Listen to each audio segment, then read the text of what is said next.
عرضم به خدمت شما فصل 7 بیان شاید توی این 8 چپتر مهمترین چپتر کتاب همین چپتر 7ش باشه.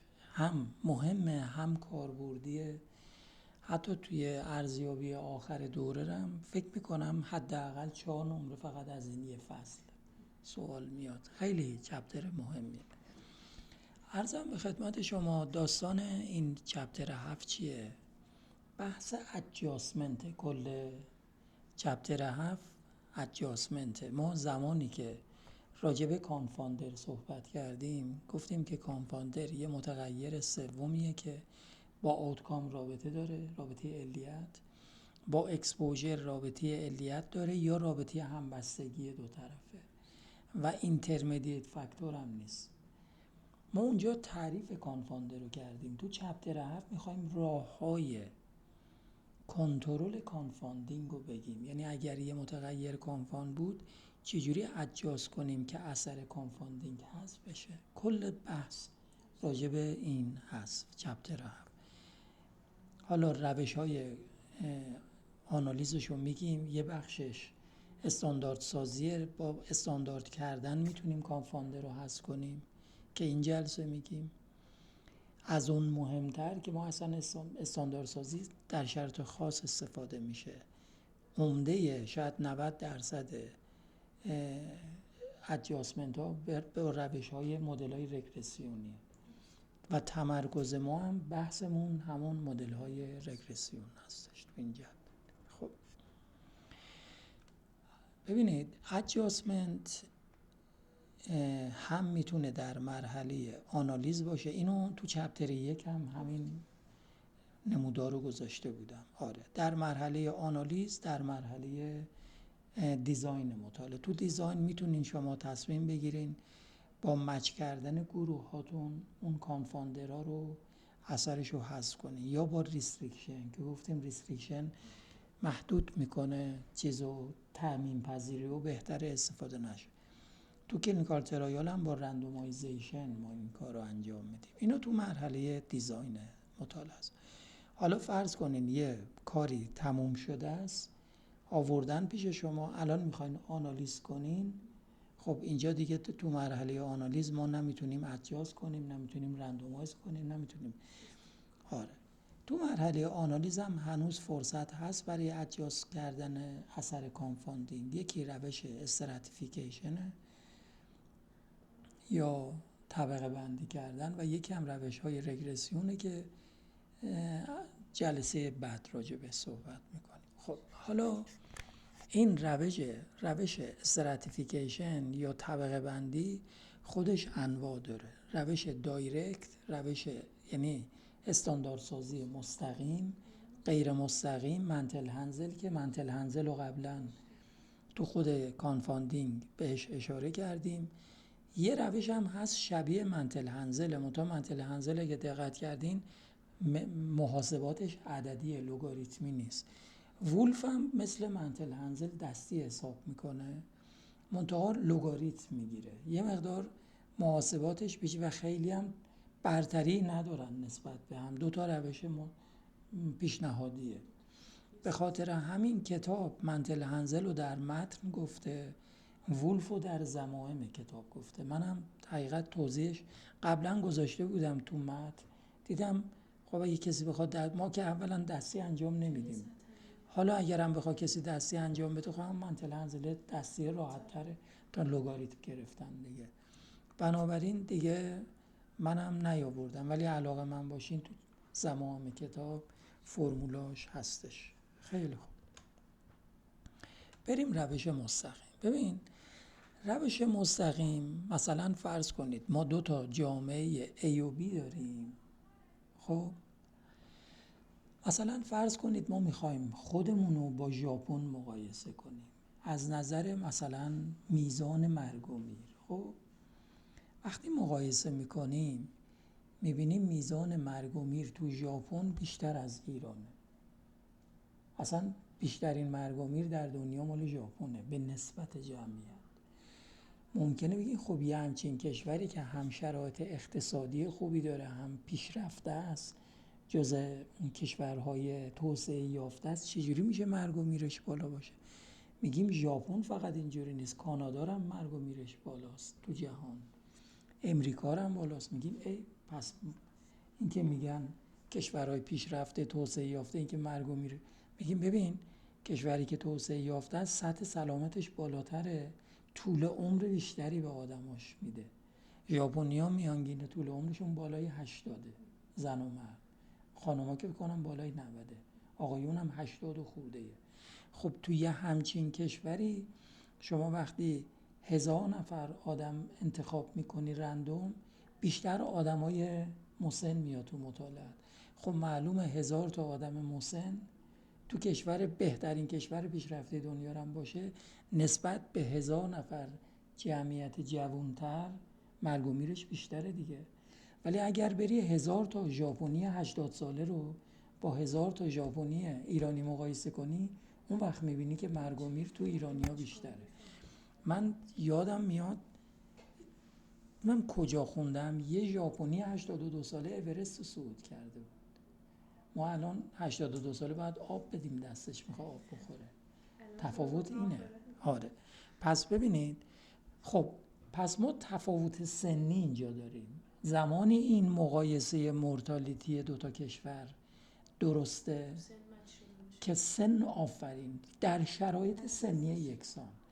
حالا این شرایط سنی یکسان کردن شرایط سنی یه راش استاندارد سازی دایرکت هست. چجوری؟ مثلا شما فرض کنید A ایران باشه، B ژاپن باشه. ما میایم یه جمعیتی که نه به جوانی ایرانیا باشه نه به پیری ژاپنیا، یه جمعیت ثالث که بهش میگیم جمعیت استاندارد. الان WHO اومده از تمام دنیا یه میانگین جمعیتی، یه هرم جمعیتی درست کرده که برآوردش برآورد کل جمعیت دنیاست. حالا بعضی از کشورها نسبت به اون هرم سنی WHO بالاترن، مسن‌ترن، یه سری هم زیر اون هرم سنی هن. پس ما میایم یه جمعیت استاندارد متوسط میگیریم، نه خیلی پیر نه خیلی جوان. بهترینش هم همون جمعیت استاندارد تعریف شده WHO. خب پس ما یه جمعیت استاندارد سوم هم داریم این وسط که میخواد بین ما و ژاپن این وسط میانداری بکنه. خب ما میایم میگیم، بعد میایم WHO جمعیت رو 5 سال گروه بندی کرده. حالا شما میتونی 5 سال میتونی 10 سال هر چقدر طبیعیه که فاصله سنی ها کمتر باشه دقت بیشتر میشه دیگه، adjustment. خب فرض کنید ما هم میایم جمعیت ایران و ژاپن رو 5 سال میکنیم. جمعیت استاندارد WHO هم که 5 سال. ما میگیم ببینید این تعداد، عرضم به خدمت شما، جمعیت ما مثلا در استراتوم 1، مثلا فرض کن 0 تا 5 سال ما n نفر چی داریم؟ آدم داریم در ایران. از این n نفر، بذار من عینکمو بزنم. خب از این n آی 1 که مثلا جمعیت زیر 5 سال ایرانیه، x نفر در سال مثلا 404 فوت کردن و ما اگر تعداد فوتی های زیر 4 سال رو به جمعیت زیر 4 سال تقسیم کنیم، اینسیدنس ریت مورتالیتی یا مورتالیتی ریت زیر 5 سال ایران به دست میاد که اینو با IA نشون دادیم، اینسیدنس زیر مرگ زیر 5 سال. همین کار رو هم برای ژاپنیا میکنیم. میگیم تو ژاپن چقدر جمعیت زیر 5 سال داریم، از این تعداد زیر 5 سال و چند تاشون تو 1 سال اخیر فوت کردن، فوتی ها رو به جمعیت تقسیم کنیم، اینسیدنس ریت یعنی مورتالیتی ریت زیر 5 سال ژاپن هم به دست میاد. درست شد؟ خب حالا ما میایم این WHO میگیم WHO جمعیت زیر 5 سال رو چقدر تعریف کرده؟ W1. ما میایم اینسیدنس ریت اونو ضرب در این W میکنیم. اوکی؟ یعنی ما میگیم اگر اگر جمعیت زیر 5 سال ما به اندازه WHO بود چقدر فوتی داشتیم؟ پس یعنی مورتالتی ریتمون رو ضرب در جمعیت WHO میکنیم، میشه این. میگیم اگر ژاپن هم جمعیت زیر 5 سالش به اندازه WHO بود اون چقدر مورتالتی ریت داشت؟ پس مورتالتی ریت ژاپن هم ضرب در باز W که جمعیت زیر 5 ساله WHO میکنه. خب برای همه گروه های سنی این کار رو میکنیم. حالا الان اینجا چه اتفاقی افتاده؟ در مثلا الان جمعیت ژاپن نمیدونم 120 یا 130 میلیون باید باشه فکر کنم، ما هم که 90 خورده میلیونیم. از این 90 میلیون مثلا فرض کنید ما بچه های زیر 5 سالمون فرض کنید مثلا 5 میلیون باشه، تو ژاپن مثلا 3 میلیونه. چرا؟ چون موالیدشون کمه. البته ما هم وضعمون الان خوب نیست خیلی. خب یا مثلا وقتی میایم بالای 90 سال ما مثلا ممکنه کلا مثلا بالای 90 سال 300,000 نفر داشته باشیم، تو ژاپن مثلا 5 میلیون داره. خب به خاطر همون جمعیت مسنشون هم هست که ما اومدیم اینجا چیکار کردیم؟ مورتالیتی ریت های دو تا کشور رو ضرب در یه جمعیت ثابت کردیم. با این کار اومدیم نسبت پیر و جوان رو در دو تا کشور یکسان کردیم. یعنی الان وقتی ضرب در WHO کردیم انگار که ما و ژاپن نسبت گروه های سنیمون برابره. خب حالا آفرین ادجاست کردیم. حالا میایم این حاصل ضرب های مورتالیتی ریت در جمعیت رو برای ایران جمع میزنیم، برای ژاپن هم جمع میزنیم. درست شد؟ حالا اینا رو که جمع زدیم شما میایید تقسیم بر تو این در واقع این ضربی که میکنی اینسیدنس رو ضرب در اون گروه سنی میکنی، مرگ و میرهای اون گروه سنی به دست میاد. یعنی شما مثلا فرض کنید مرگ و میر زیر 5 سالتون 10% بوده، 10% رو ضرب در 5 میلیون کردین، 10% ضرب در 5 میلیون فکر کنم میشه 500,000 تا، میشه 500,000 مرگ. آره پس این حاصل ضربا تعداد مرگ هاست. جمع که میکنی میشه تعداد مرگ های پیش بینی شده یا expected برای ایران. حالا این تعداد مرگ ها رو به جمعیتی که WHO تعریف کرده تقسیم کنیم میشه اینسیدنس ریت استاندارد ایران. باز این تعداد مرگا رو هم به جمعیت WHO تقسیم کنیم میشه اینسیدنس ریت استاندارد شده ژاپن. حالا دیگه ما الان از نظر نسبت گروه های سنی ژاپن و ایران یکسان شده. این آیه A ایرانه، آیه B ژاپن. حالا اگر منها کنیم مورتالیتی ریت دیفرنس مورتالیتی ریت به دست میاد و اگر تقسیم کنیم ریسکش به دست میاد. درست شد؟ حالا اگر ما ایرانیم این ژاپن، ما اگه منها کنیم عدد مثبت بشه یعنی مورتالیتی ریت ما بیشتره، منفی بشه یعنی ژاپن بیشتره. تقسیم کنیم بالای 1 بشه ما بیشتریم، کمتر بشه زیر 1 ژاپن بیشتر. این کل استانداردسازی مستقیم بود. از اینجا به بعد من هرچی میگم فقط مثاله، دیگه چیزی اضافه نمیشه به این داستان. خب فقط یه چیز بحث کلیه، بارها هم اینو ما تو اسلایدها تکرار کردیم. ما گفتیم زمانی میریم به سمت ادجاستمنت که از نظر اینتراکشن خیالمون راحت، یعنی در طبقات هتروژنیتی نداشته باشیم. یعنی این لایه ها، ببینید این لایه هایی که میسازیم این لایه ها باید مورتالیتی ریت یکسان باشه، اگر برابر نباشه اون وقت اینتراکشن رخ داده. البته یا آر یا او آر.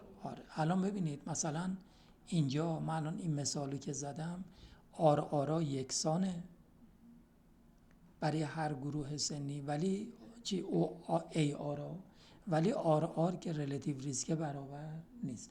یعنی ما اینجا ادیتیو اینتراکشن نداریم ولی مالتیپلیکیتیو اینتراکشن داریم. پس ما اگه بخوایم به روش استاندارد بریم فقط میتونیم اتریبیوت ریسک رو استاندارد کنیم. آر رو نمیتونیم استاندارد کنیم چون اینتراکشن داره. باید جدا گزارش بدیم. بگیم مورتالیتی آر مثلا زیر 40 سال انقدر، بالای 40 سال انقدر. اوکی. البته این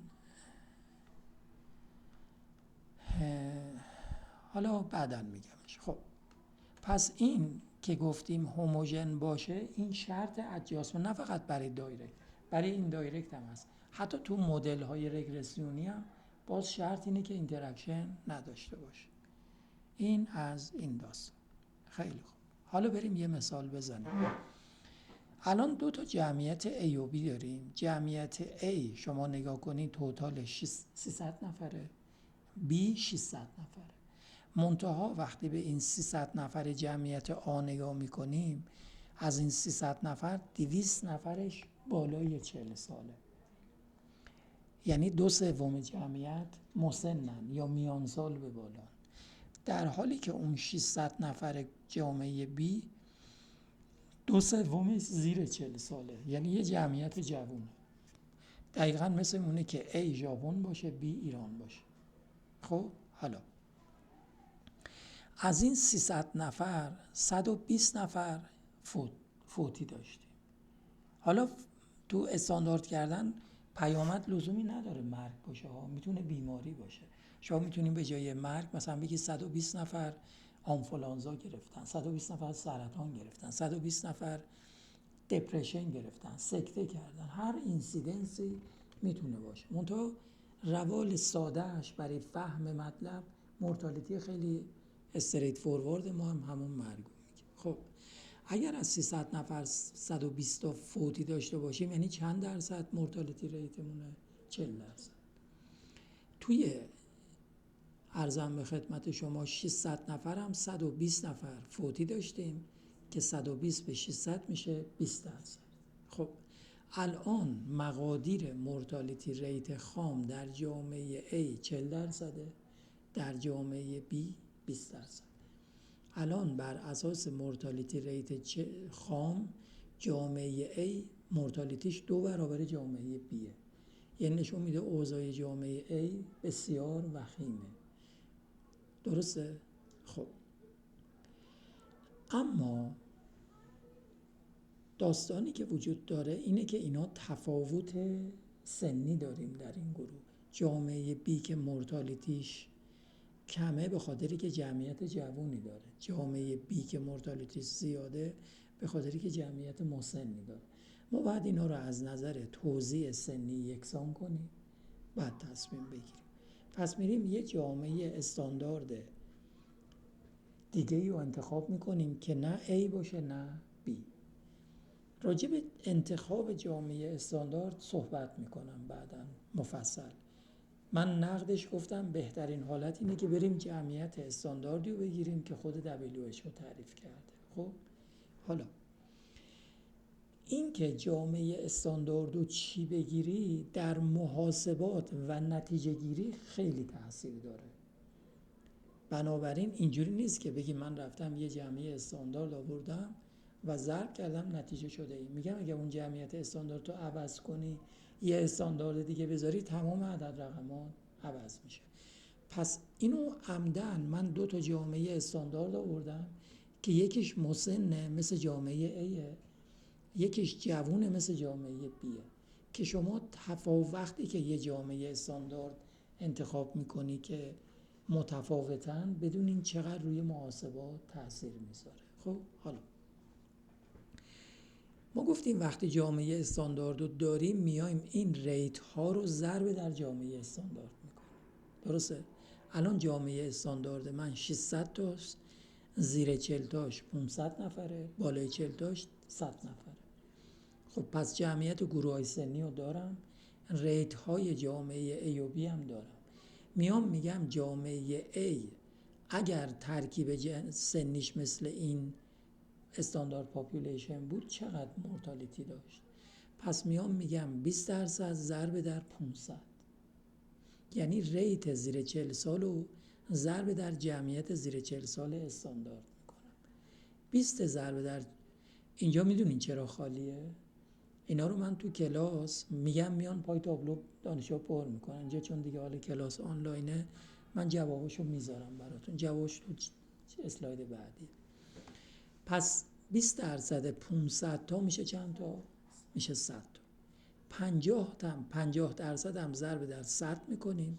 50% 100 تا هم میشه 50 تا. 100 با 50 میشه 150.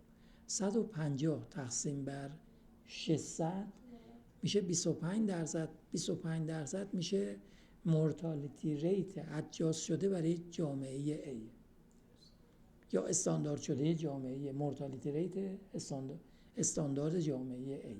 حالا بریم جامعه B.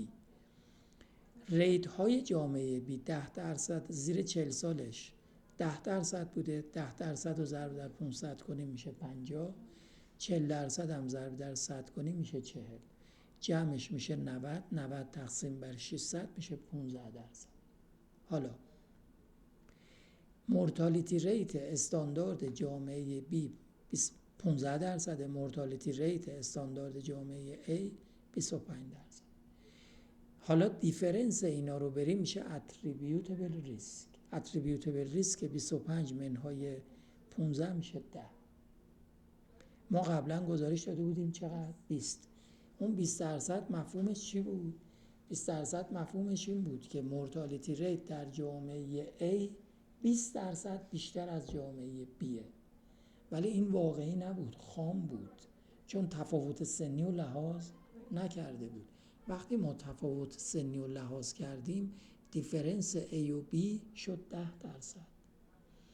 یعنی جامعه A از جامعه B مورتالیتیش بیشتره، منتها نه 20%، 10%. اون 10% اضافه تفاوت سنی این دوتا جامعه است که وقتی استاندارد میکنیم تفاوت واقعی استاندارد شده 10%. اوکی؟ خب حالا عرضم اما ریلیتیو ریسک آیا میتونیم 25 رو تقسیم بر 15 کنیم بگیم 1.60؟ میگیم نمیتونیم، برای که ریلیتیو ریسک در هر گروهی چی بودش؟ هتروژن بودش. وقتی هتروژنه ما نمیتونیم چیز بکنیم. ببینید این که تو گروه های سنی مثلا گروه سنی زیر 40 سال مورتالیتیش 20%، اینجا 50%. این ریت ها رو نمیگیم. هتروژنیتی منظور RR و AR. این AR و RRی که حساب میکنیم اینا باید هوموژن باشه. ولی مورتالیتی ریت خب معلومه تو گروه های سنی جوانتر مورتالیتی ریت کمتر از گروه های سنی بالاست. اینجا تو همین جدوله ببینید این ریت ها قطعا تفاوت دارن. چرا؟ چون اینا مال گروه های سنی جوانتر، اینا گروه های سنی. شما نمیتونی بگی مثلا گروه سنی جوان 5 در 1000 مورتالیتی ریت داشته باشه، 80 ساله هم 5 در 1000. نه، اونجا میشه 50 در 1000.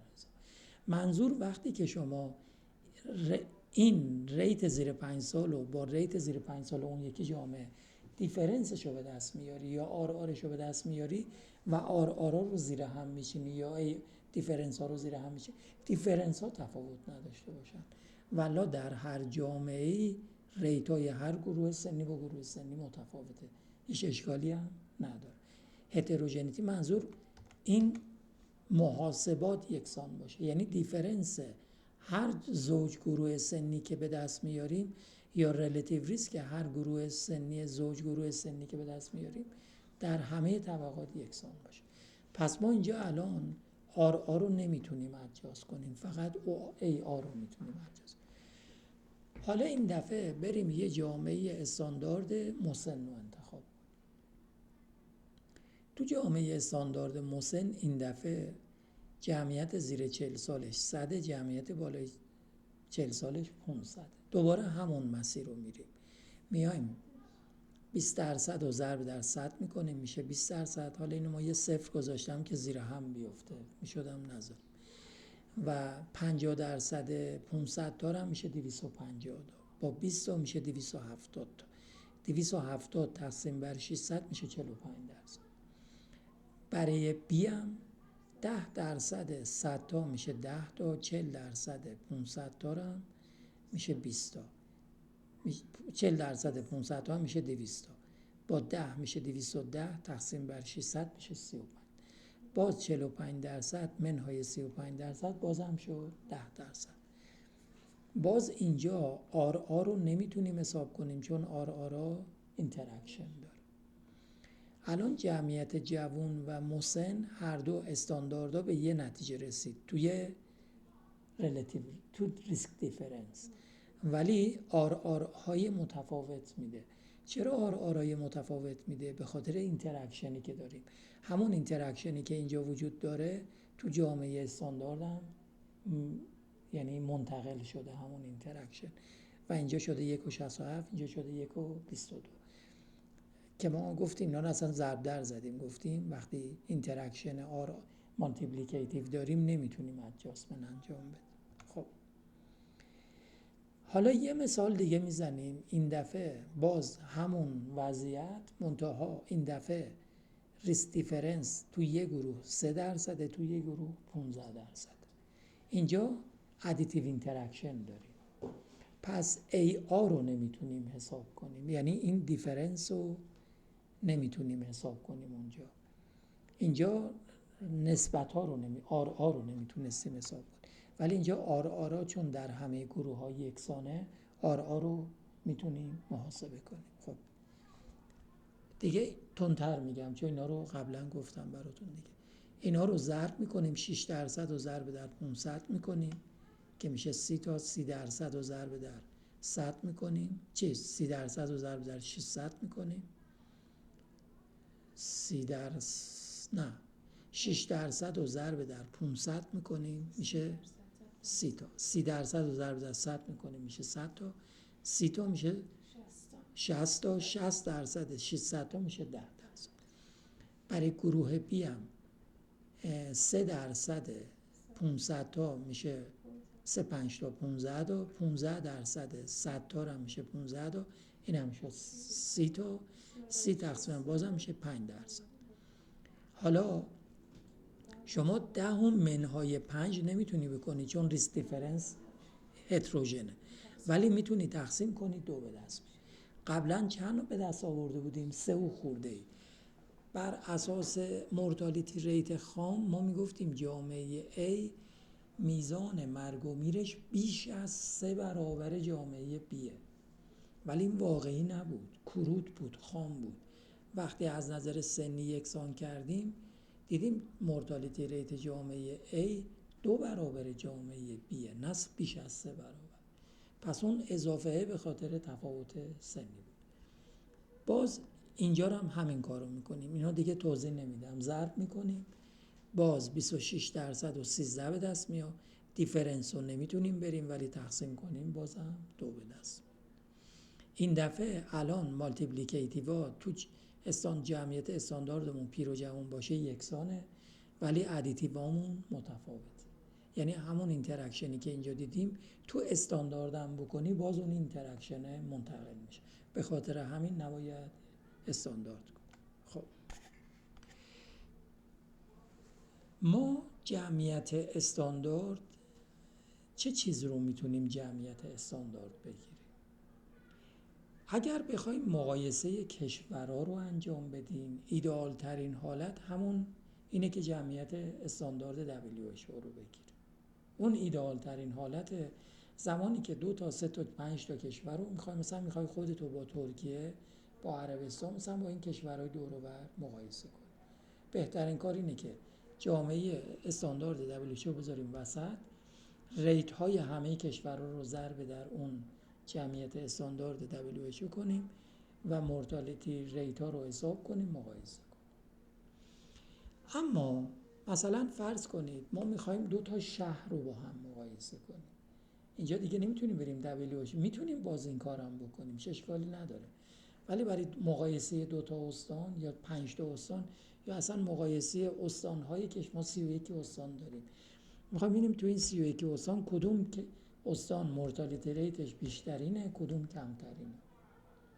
خب راه‌های دیگر هم هست به جز جمعیت استاندارد WHO. میگه یه جمعیت مصنوعی یا ساختگی. ما بیایم همه گروه های سنی اون جمعیت استاندارد رو 1000 بگیریم، مثلا زیر 40 سال رو 1000 بگیریم، بالای 40 سال رو 1000 بگیریم، یا اگر مثلا 5 ساله همه رو 1000 بگیریم. اون دیگه نمیشه هرم جمعیت، میشه یه استوانه جمعیت، چون هرم نیست دیگه، همه گروه های سنی رو یکسان گرفتیم. خیلی از این پیشنهاده ولی استقبال نمیشه، ولی میتونه ادجاست کنین و میتونین این کارو بکنین، چون همه رو به یه عدد ثابتی ضرب میکنین و استاندارد میشه. اوکی؟ ولی خیلی از این استقبال نمیشه. راه دیگر اینه که ما بیایم اون دوتا جامعه‌ای که میخوایم با هم مقایسه کنیم بریزیم رو هم. مثلا همینجا جامعه A یه جامعه مسن بود، جامعه B یه جامعه جوان بود. ما میتونستیم بیایم یه جامعه استاندارد سوم درست کنیم از مجموع این دوتا جامعه. میشد نه خیلی پیر نه خیلی جوان، یعنی می اومدیم یه جامعه درست میکردیم که جمعیت زیر 40 سالش میشد جمع 500 تا و 400 تا هم زیر 40 سال، اون میشد جامعه استاندارد رو بعد ضرب میکرد. پس اینم یه راه پیشنهادیه. حالا میگم که کدومش خوبه کدومش خوب نیست یا ایراداش چیه. یه راه دیگه اینه که شما بیاین، میخوای همینجا بگم، مثلا وقتی شما جمع میزنی، اگر مثلا توی ایران بخوای دوتا استان رو مقایسه کنی، ببندم اگر تو دوتا استان رو بخوای مقایسه کنی، جمعیت دوتا استان رو بریزی رو هم، خیلی مشکلی پیش نمیاد. ولی فرض کنید مثلا شما میخواین قطر و چین رو مقایسه کنید، بعد بیان جمعیت قطر مثلا فکر کنم 2 میلیون نفره با چین که 1 میلیارد و 400 میلیونه بریزی رو هم، یعنی عملا شما جمعیت رو تبدیل کردید. یعنی قطر به اندازه یه دونه شهر استان که نه، یه دونه شهر چین هم جمعیت نداره. یعنی مثل یه قطره بریزی توی یه دریا بگی من این قطره رو با دریا مخلوط کردم. پس این همه جا کاربردی نداره. جایی که دوتا جمعیت بالانس باشن، مثلا ایران و ترکیه رو میتونی روی هم بریزی، چون تقریبا مثلا شاید 5-6 میلیون اختلاف جمعیت داشته باشه. پس زمانی که فاصله جمعیت ها زیاد نباشه، اینم یه روشه که میشه اون دوتا جمعیت رو با هم مخلوط کرد، یه چیز میانگین اون دوتا جمعیت رو گرفت. ولی وقتی یه قوله با یه فیل و فنجون رو با هم چیز میکنی، این خیلی خوب نیست. یه راه دیگه که پیشنهاد شده اینه که از اون دوتا ما میخوایم اون دوتا جامعه توزیعش یکسان باشه دیگه. میگیم اصلا نیایم جامعه سوم درست کنیم، یکی از اون گروه های سنی دوتا جامعه رو، یکیش که خودش که مثل خودشه، یکی بیایم مثل اون بکنیم. مثلا جامعه A و B ما گفتیم اینجا مثلا جامعه A مسن بود، جامعه B جوان بود، یا A رو مرجع بگیریم که ریتاش ضرب در خودش داده، ما بیایم ریتای B رو ضرب در جامعه A کنیم. یعنی بگیم اگه جامعه B هم مثل جامعه A مسن بود چه اتفاقی می افتاد. یا نه ما بیایم B رو رفرنس بگیریم، مورتالیتی ریت خودش که حساب شده، بیایم ریت های A هم ضرب در B بکنیم، بگیم اگر B توزیع سنیش مثل A بود چه اتفاقی می افتاد. این هم یه پیشنهاده. یعنی دو تا جامعه رو که میخوایم چیز کنیم، یکیش رو رفرنس بگیریم، ریت های اون رو ضرب در این کنیم. این میشه این یکی از گروه ها رو استاندارد بگیریم و یکی رو ضرب در اون کنیم، بعدم مقایسه کنیم. خب اگر بخوایم این کار رو بکنیم، اینم پیشنهاد خوبیه. دوباره بریم همون قطر و چین رو در نظر بگیریم. گفتیم پس قطر و چین که بهتر صلاح نیست رو هم بریزیم میانگین بگیریم، چون اصلا میانگین نیستش. اگر بخوایم جمعیت قطر و چین رو یکیش رو رفرنس بگیریم، قطر رو ضرب در چین بکنیم یا چین رو ضرب در قطر کنیم، یعنی کدوم رو مرجع رفرنس بگیریم. ما الان در ذهنمون میاد میگیم چون بزرگه، چین رو رفرنس بگیریم، ریت های قطر رو ضرب در چین کنیم.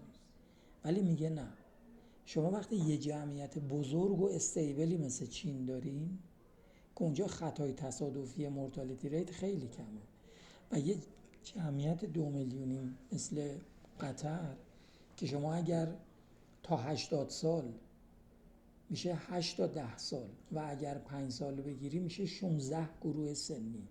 شما 2 میلیون نفر رو تقسیم بر 16 گروه سنی کنی، هر گروه سن اگه 2 میلیون رو تقسیم بر 10 میکردی هر گروه سنی میشد چقدر؟ میشد 200 نفر.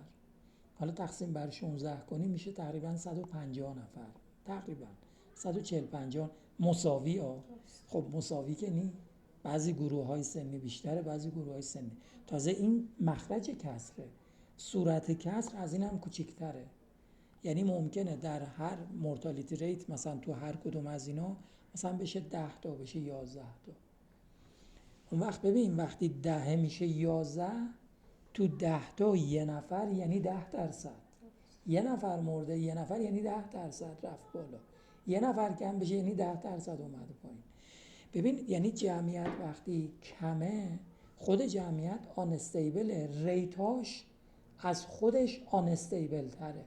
شما اگه بیای ریت های قطر رو ضرب در چین کنی اینجا یه نفر که کم میشه این یه نفره تو چین 1000 نفره.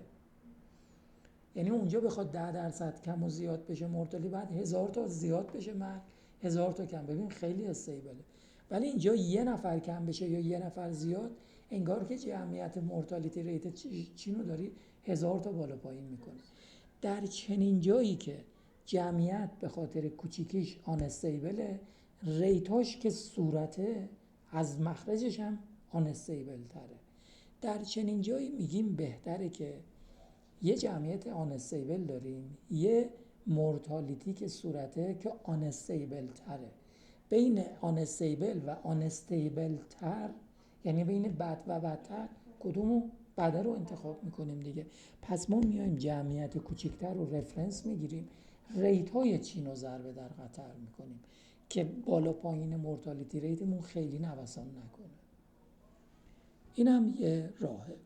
حالا من مثلا اکستریمو دارم میگم و حدش که دیگه مثلا کوچکترین جمعیت و با بزرگترین جمعیت معمولا اینجوری نیست.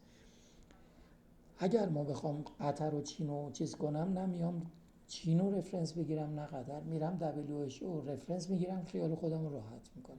مثال دارم میگم. ولی مثال واقعی اگه بخوایم بگیم که یه جمعیت رو رفرنس میگیریم، مثلا فرض کن شما میخوای مورتالیتی ریت کشور رو داری، میخوای مورتالیتی ریت شهر خودت رو با کشور میخوای ببینی از میانگین کشور بالاتری یا پایینتری.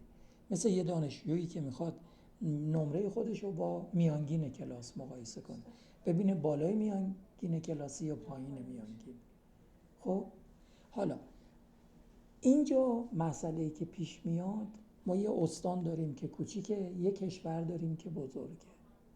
فرق یه استان با یه کشور که استان کوچیکه کشور بزرگه با قطر و چین چیه؟ آفرین. قطر زیر مجموعه چین نیست، دو تا جامعه مستقلن، ولی یه استان و یه کشور، استان زیر مجموعه کشور، یعنی اون مورتالیتی ریتی که تو کشوره یه بخشش متأثر از مورتالیتی ریت همین استان، پس اینا دیپندنتن. زمانی که دو تا جامعه داریم، یه جامعه کوچیک یه جامعه بزرگ که به هم دیپندنتن، اینجا همواره جامعه بزرگتر رو رفرنس میگیره. یعنی مثل اون قطع آفری، یعنی اینجا شما کشور رو ریتاشو جمعیت کشور رو رفرنس میگیری، میای 10 تا استان رو میخوای مقایسه کنی، همه استان ها رو مورتالیتیشون رو ضرب در جمعیت کشور میکنی، مورتالیتی ریت استان ها رو با هم مقایسه بیرونه.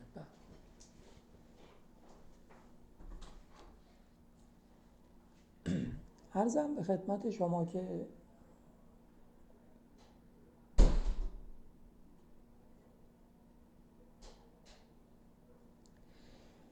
راه پنجم چیه؟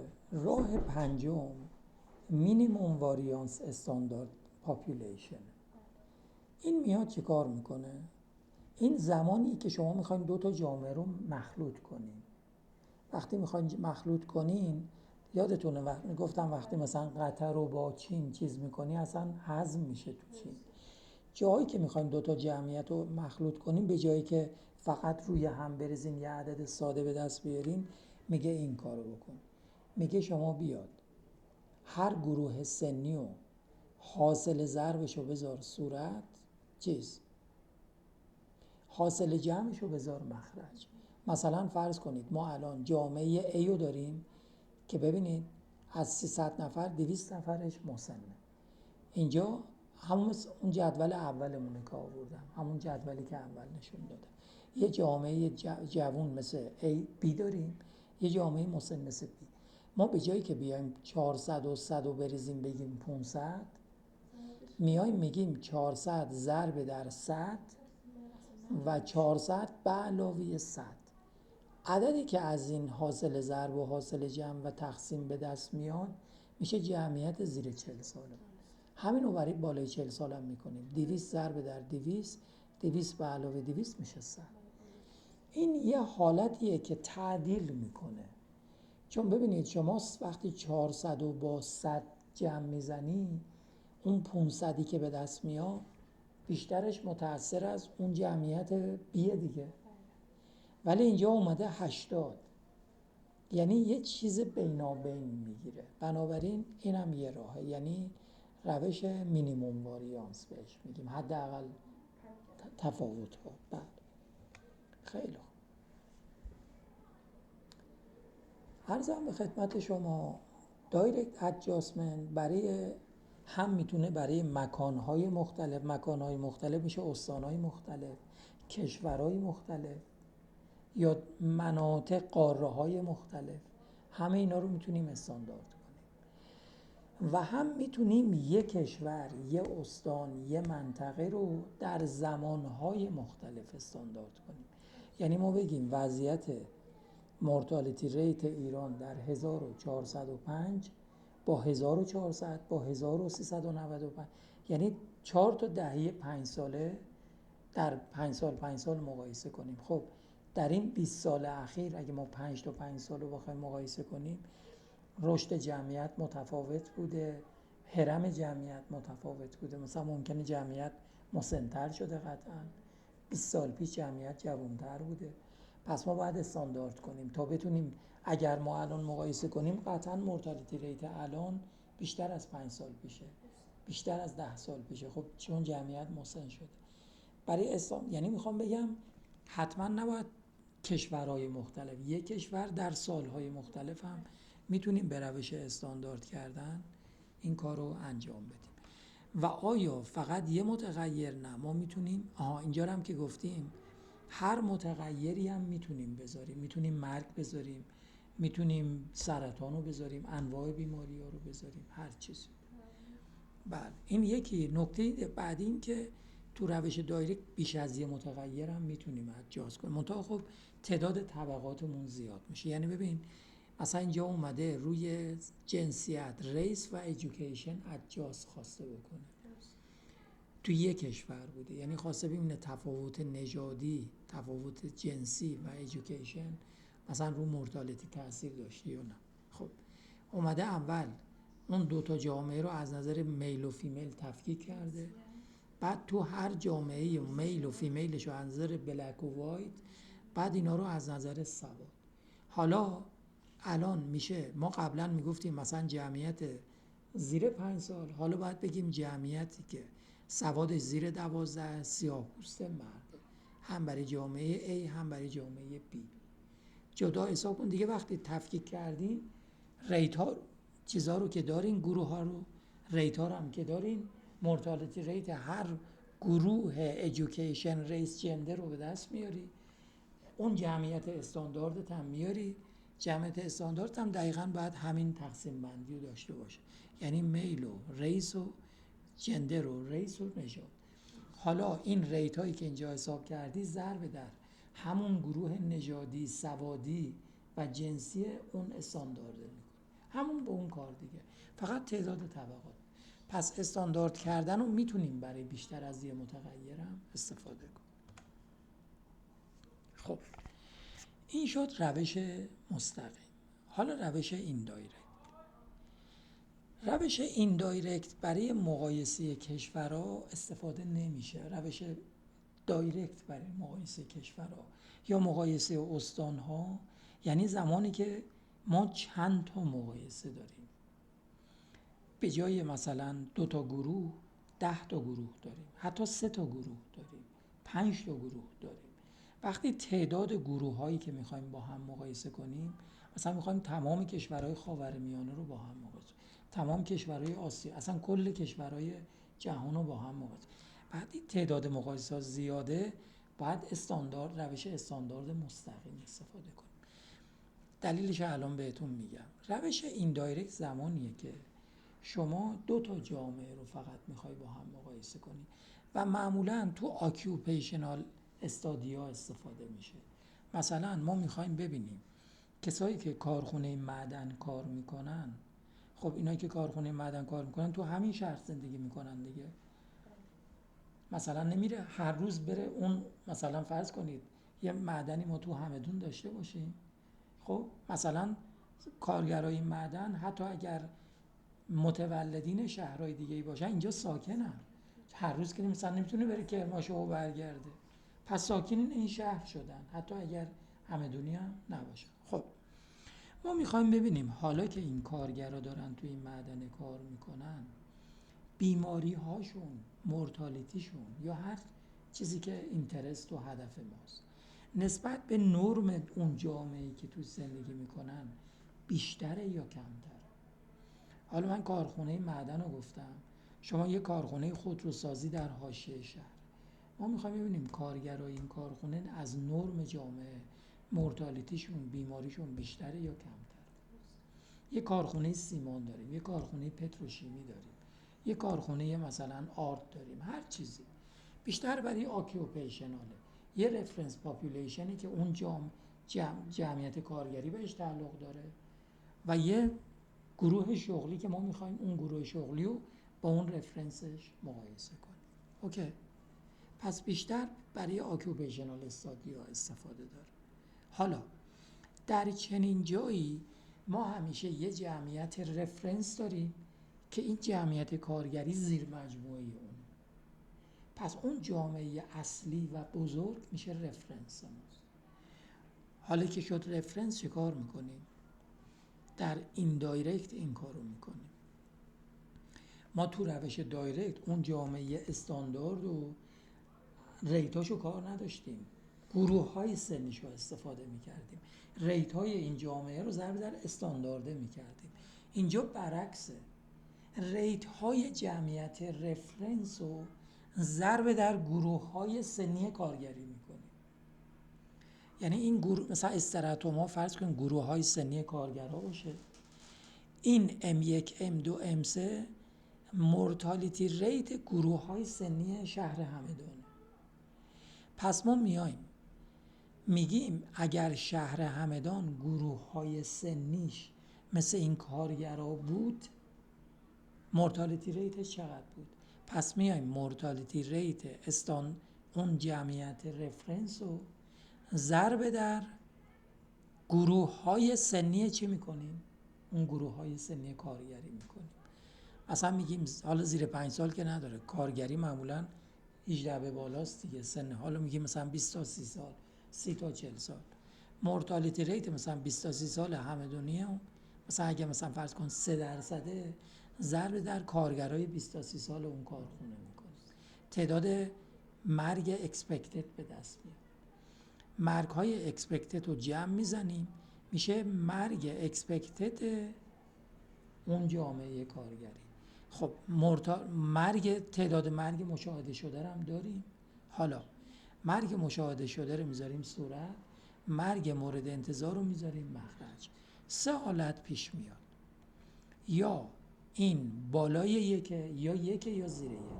اگر یک باشه یعنی مورتالیتی ریت اون کارگرها با جمعیت رفرنسشون چیه؟ 1 سال. بالای 1 باشه یعنی مشاهده شده بیشتر از مورد انتظاره، یعنی اون کارگرها های ریسک ترن. زیر 1 بیاد یعنی اون کارخونه، اون شرکت، اون معدن پروتکتیو هم بوده، یعنی باعث شده که اینا سلامتشون بیشتر بشه. به این میگیم SMR یا Standardized Mortality Ratio. اوکی. حالا حسن روش این دایرکت میدونین چیه؟ حسن روش این دایرکت اینه که ببینید ما مثلا اینجا گفتیم این قرمزه مرگ مشاهده شده اون کارگراست. مثلا ما میریم از کارفرما میپرسیم امسال تو این معدن چند تا مورتالیتی داشت، مثلا میگه 48 تا، 57 تا، 200 تا، 100 تا، هرچی. اصلا نیاز نیست اون مورتالیتی، تعداد مورتالیتی که به شما میده گروه های سنیشو نیاز نداره اصلا بدونی. این یکی از ویژگی‌های یعنی برتری این دایرکته. یعنی به شما بگه 40 تا مرگ داشتم کافیه، نیاز نیست بدونیم اون 40 تا مرگ گروه های سنیشون چیه. چون ببینید ما اون جمع رو تو فرمول گذاشتیم، اینکه این جمع از چه ترکیب سنی میاد اصلا اهمیتی نداشت.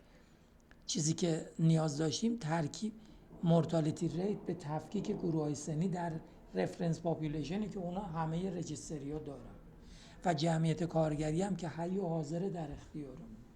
پس اگر مورتالیتی ریتی داشتیم که ترکیب سنیش معلوم نبود، فقط یه آمار خطی به ما داده بودن، مثلا یه آمار داریم مال 10 سال میگه آقا مثلا 91 92 93 99 تا 400 اینقدر تو هر سالی مرده ولی ثبت نشده گروه های سنیشون، شما دقیقا میتونین SMRش رو حساب کنید. پس یکی از ویژگیاش اینه که حتی آن اویلیبل باشه اسپسیفیک ریسکشون قابل محاسبه است و برای جمعیت های کوچیک هم قابل استفاده است. یعنی جمعیت کارگری یک کارخونه همیشه یه جمعیت کوچیکه دیگه، فوقش یا 50 نفرن یا 100 نفرن.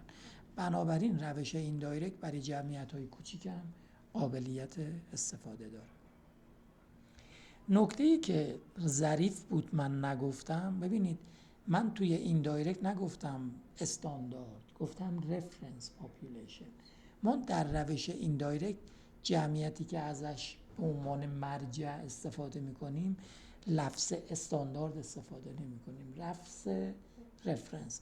این بر اینه که فرق دایرکت با این دایرکت مشخص باشه. چون وقتی میگیم استاندارد باید گروه‌های سنی استاندارد رو استفاده کنیم، ولی به این میگیم رفرنس چون نمیخوایم از گروه‌های سنیش استفاده کنیم، میخوایم از ریتاش استفاده کنیم. پس اینم از یه مثالم برای این گذاشتیم روش این دایرکت. باز همون جامعه A و B رو ببینیم. این دفعه رفرنس به جای پاپولیشن، به جای جمعیت، اینجا من چی گذاشتم؟ ریت های جمعیت رفرنس رو گذاشتم. حالا این دفعه میایم برعکس عمل میکنیم، این ریت ها رو ضرب در گروه های سنی میکنیم. میگیم 12% 100 تا میشه 12 تا، 50% 500 تا هم میشه 250 تا، با 12 تا 262 تا 262. عرضم به خدمت شما این 262 تا میشه اکسپکتد ما. ابزرومون چقدر بوده؟ 110 تا. ابزرو تقسیم بر اکسپکت میشه 42%. الان 42% یعنی چی؟ یعنی جمعیت آ مورتالیتی ریتش نسبت به رفرنس پاپولیشن 42%، یعنی 52% چیه؟ کمتره. بنابراین چون زیر 1 در اومده یعنی مورتالیتی ریت A از رفرنس پاپولیشن پایین تره. نشون میده کسایی که توی این کارخونه A کار میکنن از نرم جامعه سلامتشون بالاتره، ایمنیشون بیشتره. کارفرما خیلی مراقب ایناست که نمیرن خب یا بیمار نشن. حالا بریم جامعه B. مثلا فرض کن جامعه A مثلا کارخونه سیمان باشه، کارخونه B مثلا کارخونه پتروشیمی باشه. تو یه شهری 2 تا کارخونه داره. مثلا A کارخونه پنجره رو ببین.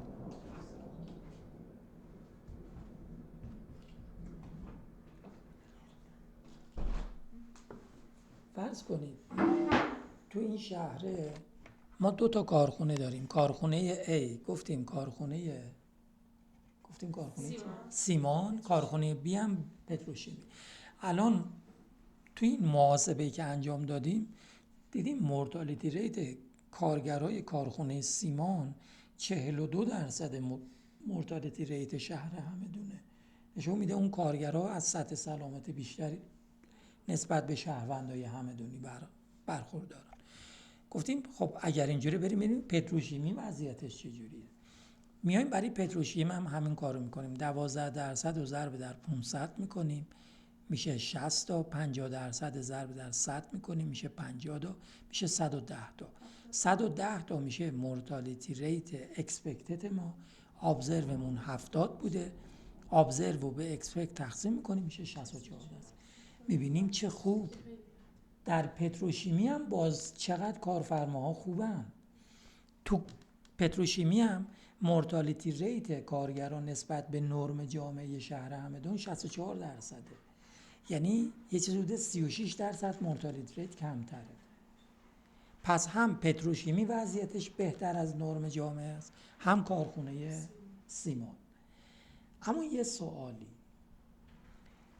آیا میتونیم بگیم کسایی که تو کارخونه سیمان کار میکنن شرایطشون بهتر از پتروشیمیه؟ چرا نمیتونیم بگیم؟ این همون چیزی بود که گفتم ما برای مقایسه دو تا جامعه استفاده داریم. یا شما میتونی سیمان رو با همدون مقایسه کنی یا پتروشیمی رو با همدون. اگه بخوای پتروشیمی و سیمان و همدون که میشه مثلث، این دیگه درست نیست. چرا این مقایسه درست نیست؟ چرا نمیتونیم بگیم مورتالیتی ریت کارخونه سیمان کمتر از پتروشیمیه؟ برای که شما وقتی میای رفرنس پاپولیشن و ریتاشو ضرب در A میکنی، داری شهر همدون و ترکیب جمعیتیشو مثل ترکیب جمعیتی A میکنی. خب جمعیت A یه جمعیتیش بود که عمدتاً مسن بودن. یعنی شما شهر همدون رو ضرب در یه شهر مسن کردی، یه جامعه مسن کردی تا بتونی اون جامعه مسن رو با همدون مقایسه کنی.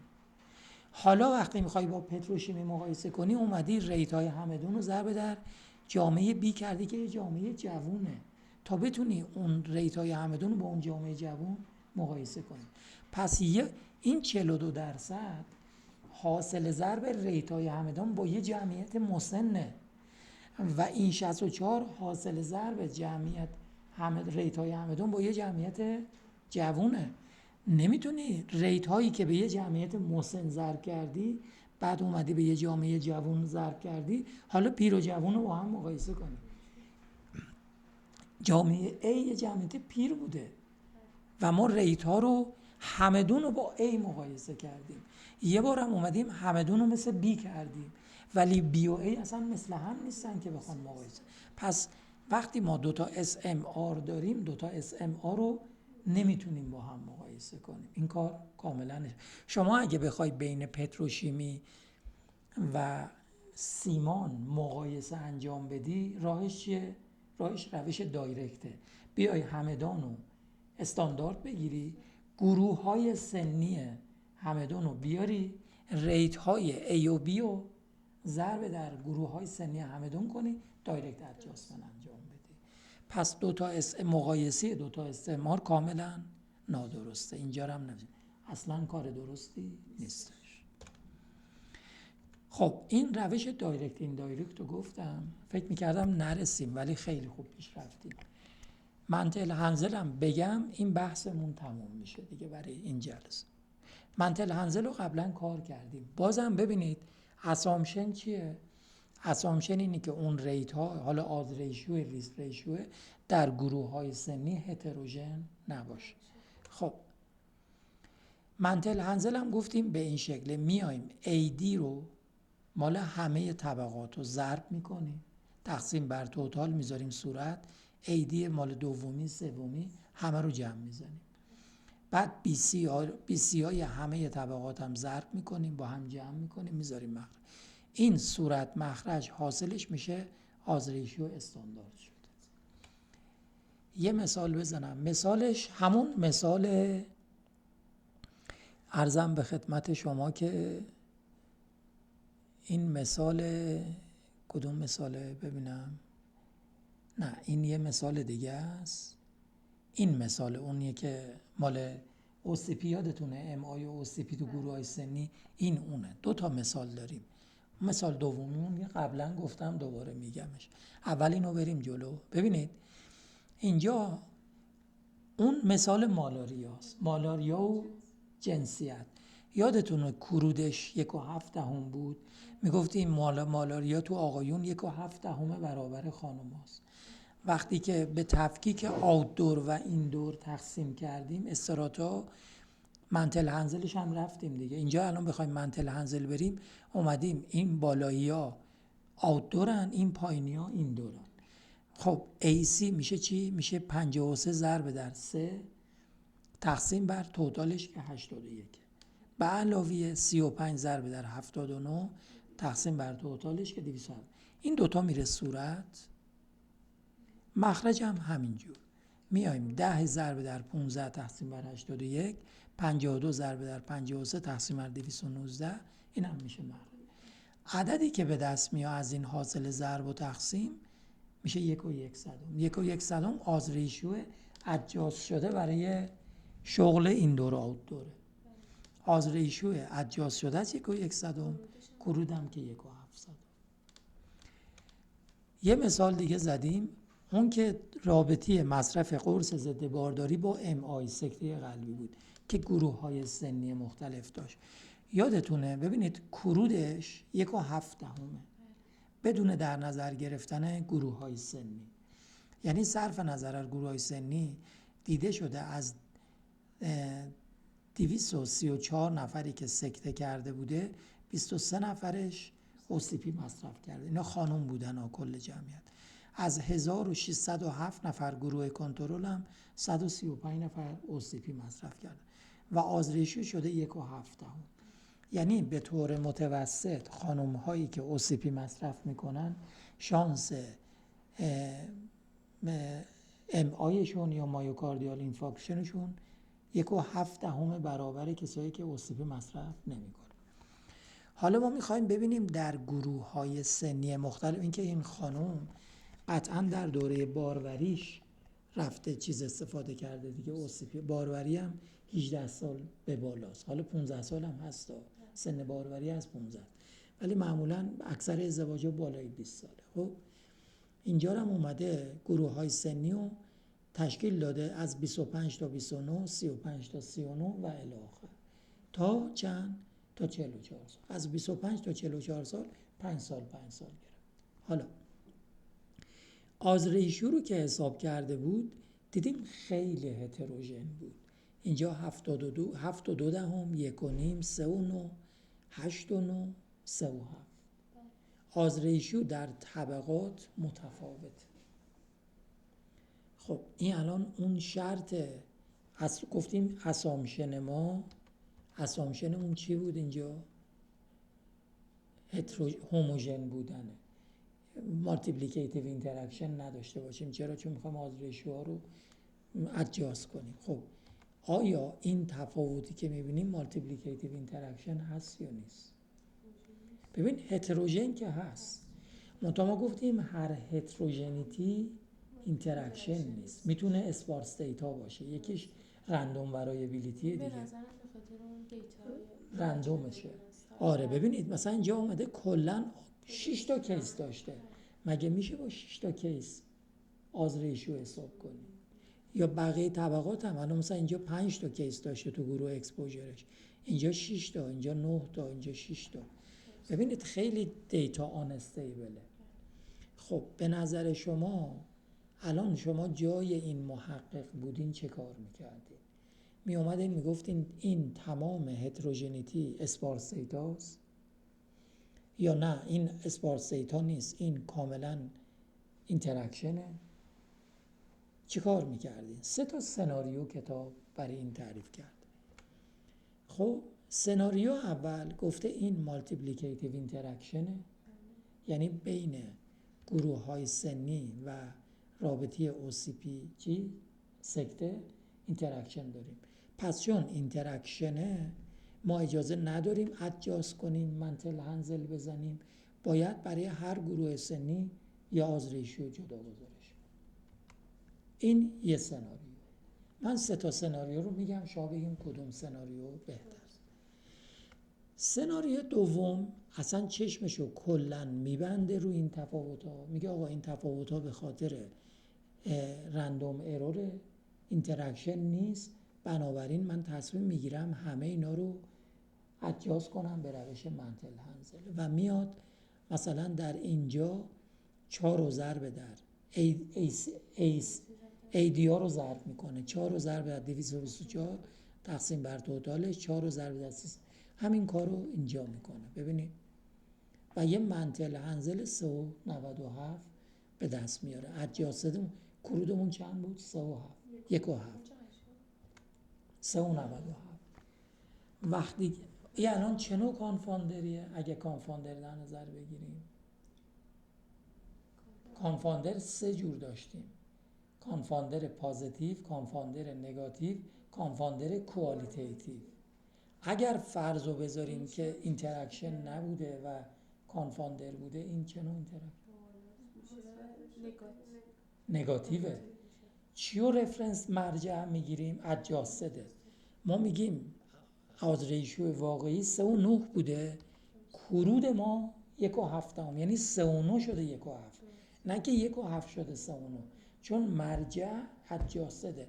وقتی 3.9 شده 1.7 یعنی کوچیک‌تر شده دیگه، پس نگاتیو کانفاندره. سن یک نگاتیو کانفاندره بین رابطه اوسیپی با ام آی. در صورتی که فرض اینتراکشن نبودن رو کنار گذاشته باشیم، چون سناریو 2 فرضش اینه دیگه، میگه این هتروژنیتی اینتراکشن نیست، این هتروژنیتی رندوم اروره. چون رندوم اروره من به خودم اجازه میدم که چیکار کنم؟ میگه اینجا نو مالتیپلیکیتیو اینتراکشن، این رندوم وریبیلیتیه. چون رندوم وریبیلیتیه و اینتراکشن نیست، من به خودم اجازه میدم اینا رو روی هم بریزم. اگر این فرض رو درست بدونیم، پس این کانفاند شده است. کانفاندرمون هم سنه و سن هم نگاتیو کانفاندر بوده که رابطه رو تضعیف کرد. یعنی در واقع خطر واقعی اوسیپی 1.7 نیست، نزدیک 4 برابره. اون سنه اینو مخدوش کرده بود، نمیذاش ما شفاف اثر اوسیپی رو بفهمیم. وقتی شفاف کردیم دیدیم بابا داستان خیلی عمیق‌تر از این بحث هست، خیلی خطر بیشتر. اصلا 1.7 وقتی این رندوم وریبیلیتی بره کنار ما میرسیم. آره.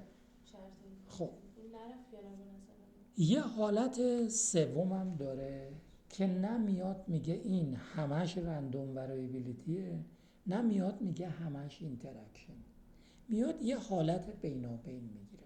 میگه ببین این که ما اسپارس دیتا و رندوم داریم، کسی نمیتونه بگه رندوم نیست، برای که آز ریشیو رو با 6 تا، با 4 تا، با 10 تا آز ریشیو حساب نمیشه بکنی. میگه من میام یه کاری میکنم، این گروه های سنی نزدیک به همون میریزم روی هم، پولش میکنم. مثلا میاد میگه این 25 که شده 7 و بعدش 25 تا 29، 30 تا 39 هم شده 8. میگه من این دوتا رو میریزم روی هم که عددشون هم به هم نزدیکه، اینو میکنم یه گروه 25 تا 34.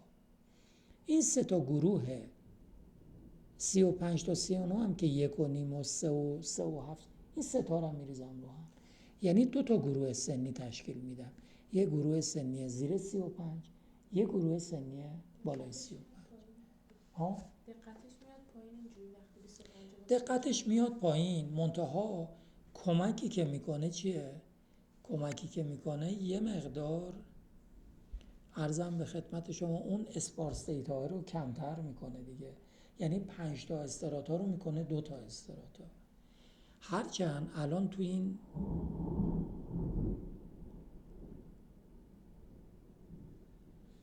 دو تا استراتا، یعنی ببینید، یعنی در واقع اومده اینتراکشن رو زیر 35 به بالا گرفته، یعنی گفته اثر اوسیپی زیر 35 سال یه داره بالای و اون چیزا هم تقریبا اینجور بوده. ببینید ما الان نگاه میکنیم زیر 35 آز ریشیو خیلی بزرگه، یه چیز حدود بالای 7 و وقتی میایم بالای 35 آز ریشیو میفته زیر 4، اونجا بالای 7 اینجا زیر 4.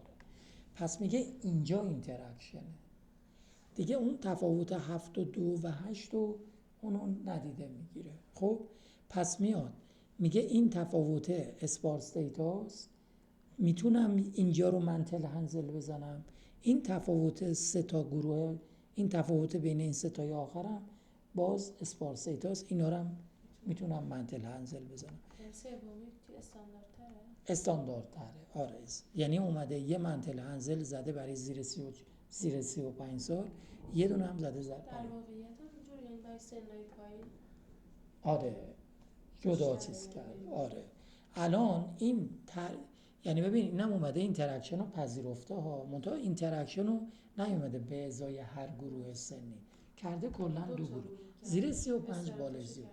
حالا میگه ادجاست شده آز ریشیو برای گروه سنی زیر 35 کرودمون که 1.7 بود، برای زیر 35 8 و 3 بالای 35 2 هفته 8 و 3 و 2 7 یعنی چی؟ میگیم اوسیپی شانس سکته قلبی رو در خانمایی که زیر سن 35 اوسیپی مصرف کردن بیش از 8 برابر میکنه، ولی اگر بعد از سن 35 اوسیپی مصرف کنن شانس امایشون 2 هفته. بازم در هر حال چون از کرود اینا بزرگترن، در واقع کرود کوچیکتره، در هر حال یعنی سن کانفاندر نگاتیو همچنین.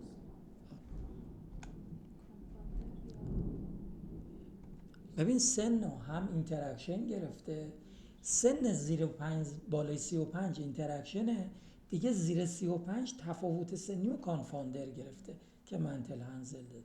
یعنی سنو یه کات پوینت گذاشته برای اینتراکشن، یه کات پوینت هم گذاشته برای کانفاندرش. آره کات پوینت اینتراکشن زیر 35 بالای 35 دیگه، بالای 35 اون گروه های سنی که شما میگین اطلاعات از دست میدین، برای که اطلاعات از دست ندیم اومده اون بالای 35 رو همه رو نریخته رو هم، اومده گروه کرده، منتها اون تفاوت های گروه ها چون تعداد کم بوده اونا رو اسپارس دیتا حساب کرد.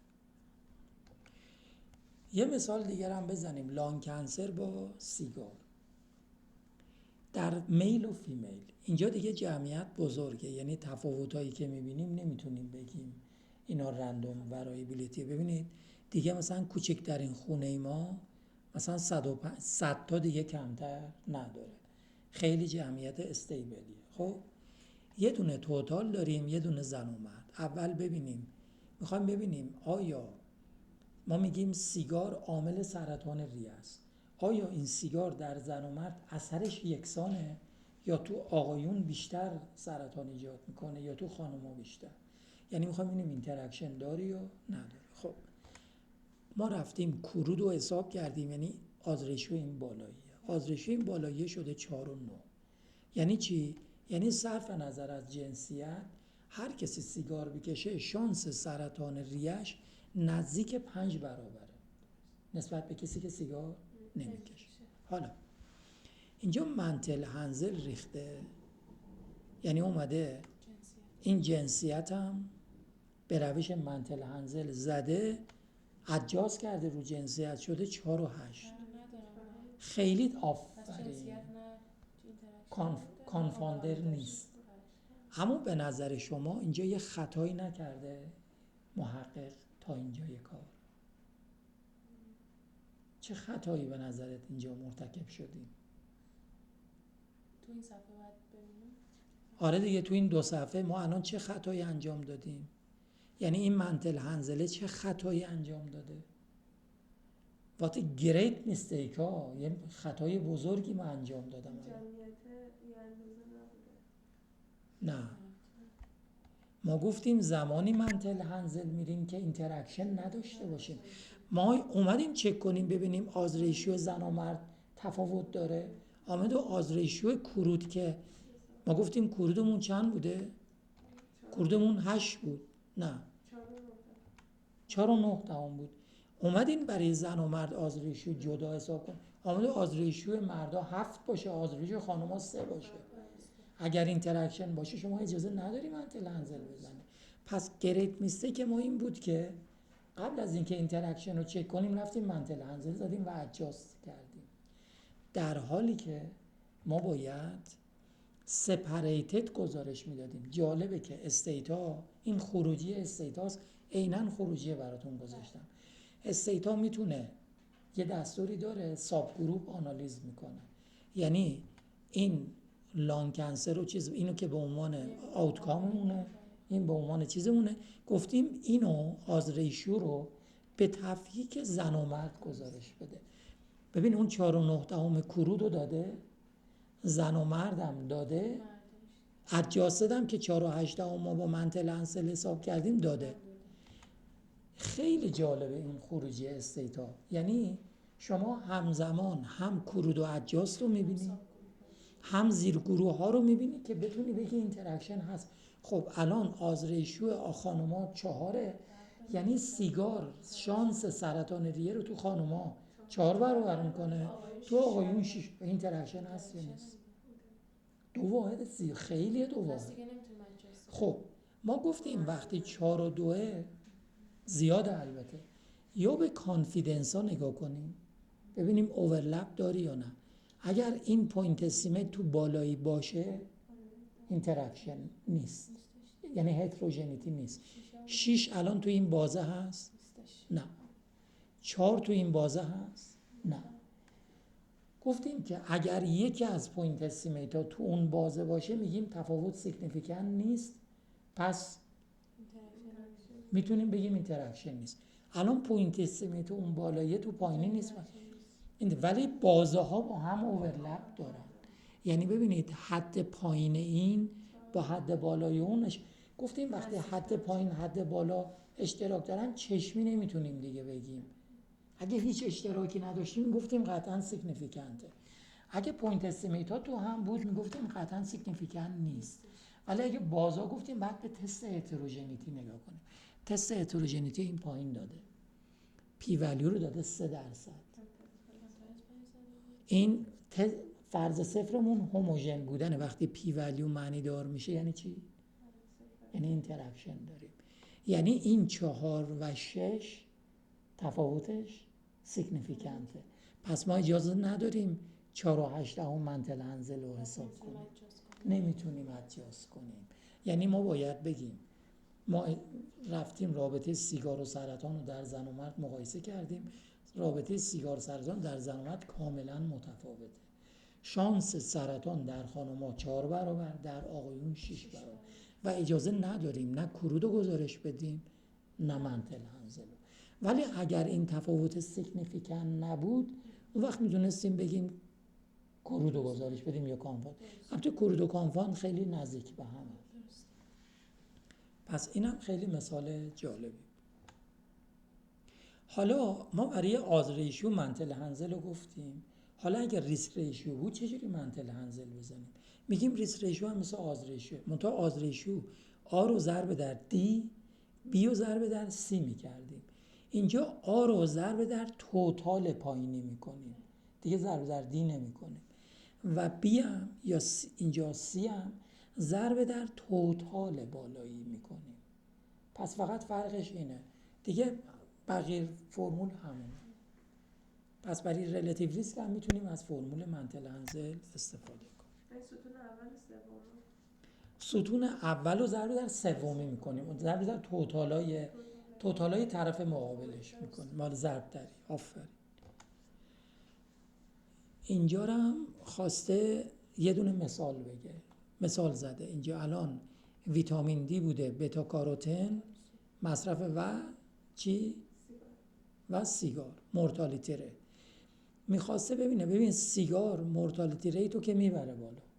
حالا میخواد ببینه کسی که سیگار مصرف میکنه اگه بتا کاروتن یا ویتامین سی، دوتا ویتامینن. بتا کاروتن همون ویتامین ایه. ویتامین ای و سی مصرف کنه میتونه خطر سرطان رو رقیق کنه. مثل یه آدمی چاقی که میگیم برو ورزش کن، میتونه اثر چاقیه رو کاهش بده. خب حالا اینجا البته اومده بر اساس سیگار تفکیک کرده. بتا کاروتن مصرف کنه سیگاری نباشه، بتا کاروتن مصرف کنه سیگاری باشه. یعنی اسموکمون چیزه کامپاندر اینجا. خب همین هم باید از نظر کانفاندینگ در حالا اینجا کانفاندر گرفته دیگه، نیومده اینتراکشنش رو حساب کنه. البته اینتراکشنش رو میتونیم خودمون اینجا بگیم دیگه. الان 77 ریلیتیو ریسکه، یعنی کسایی که با بتا کاروتن یا ویتامین آ و سی استفاده میکنن نسبت به کسایی که مصرف نمیکنن در غیر سیگاریو خطر مرگ 77%. یعنی 23% مورتالیتی ریت تو کسایی که ویتامین مصرف میکنن کمتر از کسایی که ویتامین مصرف نمیکنن تو غیر سیگاریا. تو سیگاریا یه مقدار این اثر ویتامینه کم میشه و ریلیتیو ریسک بازم پروتکتیو ها، یعنی تو سیگاریا هم اگر ویتامین آ و سی مصرف کنن مورتالیتی ریت کم میشه، منتها نه 77%، 83%. و اینجا تفاوت 17%، اینجا تفاوت 23%. ولی بین 7 و 8 تفاوت سیگنیفیکانت نیست. پس میتونیم کانفاندر بگیم اینتراکشن نیستش. اگر فرض بر نبودن اینتراکشن بذاریم، یعنی بگیم 77 با 83 تفاوت سیگنیفیکانت، هتروژنیتی نیست، اون وقت میتونیم ادجاست کنیم. حالا ادجاست کرده عدد منتل هنزلمون شده 81. کرودمون رو نداده که ببینیم چند بوده.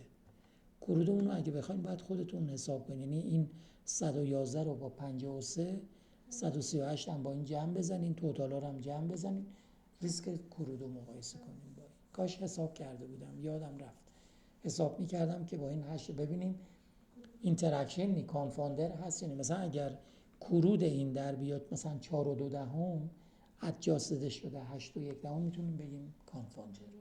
آره اوکی خیلی خوب. عرضم به خدمت شما که میخوایم مدلینگ رو بگیم. قبل از اینکه مدلینگ رو بگیم میخوایم بگیم روش های مدلینگ که هفته بعد میگیم چه برتری و ارجحیتی به این روش منتل هنزل یا روش های دایرکت ادجاستمنت این دایرکت ادجاستمنت داره. برتری که داره اینه در روش های هر دفعه ما میتونیم یک متغیر رو استراتیفای بکنیم.